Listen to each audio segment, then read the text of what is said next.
اثر دالتی ہیں۔ بدی کی صحبت ہو آدمی برائی کی طرف جاتا ہے، نیکی اور اہل تقوی کی صحبت ہو آدمی نیکی اور متقی بن جاتا ہے۔ اس کا تذکرہ فرمایا اللہ کے راستے میں کوئی قدم اٹھاتا ہے، کوئی مال خرچ کرتا ہے، اللہ رب العزت اس کی قیمت لگاتے ہیں، ضائع نہیں کرتے۔ جہاد کے فضائل، برکات، اہمیت اپنی جگہ، لیکن فرمایا کچھ لوگ ایسے بھی ہوں جو دین سیکھنے والے ہوں، جو دین سیکھنے والے ہوں اور امت کے تمام شعبوں کے لیے افراد تیار کرنے والے ہوں، تو اس کا تذکرہ فرمایا۔ اور پھر جب وہ دین سیکھے پھر وہ ذمہ داری بجا لائے، اللہ کی حکموں کا پیغام اور اللہ کی حکموں کی دعوت، اور یہ ان کا زندگی کا پھر وہ مقصد بنے، اس کا تذکرہ فرمایا۔ پھر قتال، جہاد، اس کی ترغیب اور اس کے اصول بتائے، قریب والے، پھر اس کے بعد والے، پھر اس کے بعد والے، یہ اصول قتال اور جہاد کا بتایا۔ اور اللہ کے نبی صلی اللہ علیہ وسلم کی خاص شان کا ذکر فرمایا، آپ کا مختصر انداز میں تعارف فرمایا کہ اللہ کا رسول ہے لیکن اپنی امت کے لیے بہت ہی نیکیوں کے اور بھلائی کے حریص ہیں، اور اپنی امت کے بڑے خیر خواہ ہیں، اور ان کے لیے بھلائی کے بہت حریص ہیں، اس کا تذکرہ فرمایا۔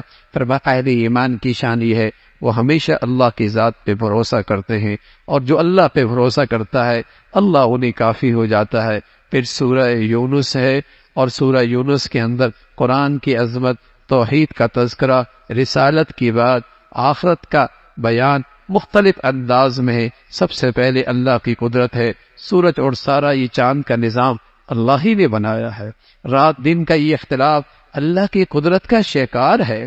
جو مرنے کے بعد کی زندگی کا یقین نہیں رکھتے ان کا انجام اچھا نہیں ہے۔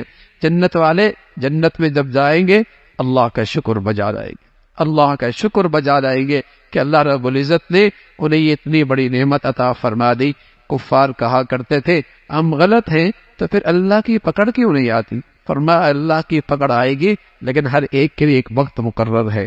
قرآن سچی کتاب ہے۔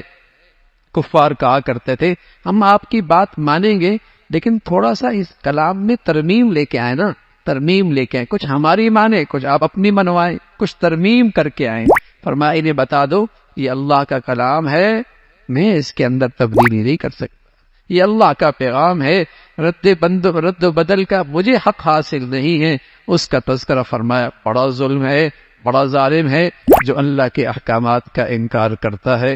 اور فرمایا یہ کافر بھی جب ان کے سفر سمندروں میں ہوتے ہیں اور ان کی کشتیاں لہروں کے زد میں آ جاتی ہیں پھر یہ بھی اللہ کو خالص کر کے پکارتے ہیں، ان کو اپنے معبود سب بھول جاتے ہیں، اللہ کو پکارتے ہیں اور صاف کہتے ہیں اللہ نجات دے دے، تیرے بن کی زندگی گزاریں گے، تیرے شکر گزار رہیں گے۔ اللہ نجات دیتا ہے، پھر ایسا جیسے انہوں نے اللہ کو پکارا ہی نہیں۔ فرمایا اللہ تمہیں سلامتی کے گھر کی طرف بلاتا ہے، وہ جنت کا راستہ ہے، سلامتی کے گھر کی طرف بلاتا ہے، جو نیکی کرے گا اس کے لیے بہترین ٹھکانہ ہے۔ پھر فرمایا اللہ کی قدرت نہیں دیکھتے، رزق کون دیتا ہے، ہر قسم کی مخلوق کا رزاق کون ہے، زندوں سے مردہ، مردوں سے زندہ کون پیدا کرتا ہے، ایک اللہ ہی کی ذات ہے اور اسی کی تو قدرت ہے۔ اس کا تذکرہ فرمایا زمین و آسمان کا سارا نظام اللہ کی قدرت سے چلتا ہے، اس کا تذکرہ فرمایا یہ اللہ ہی ہے جس نے یہ ساری مخلوق پیدا فرمائی۔ پھر اللہ کے دوستوں کا تذکرہ ہے، اللہ کے خاص دوست، اس کی نشانی کیا ہے؟ ایمان لے کے آتے ہیں، ایمان کے ساتھ ساتھ تقوی اختیار کرتے ہیں۔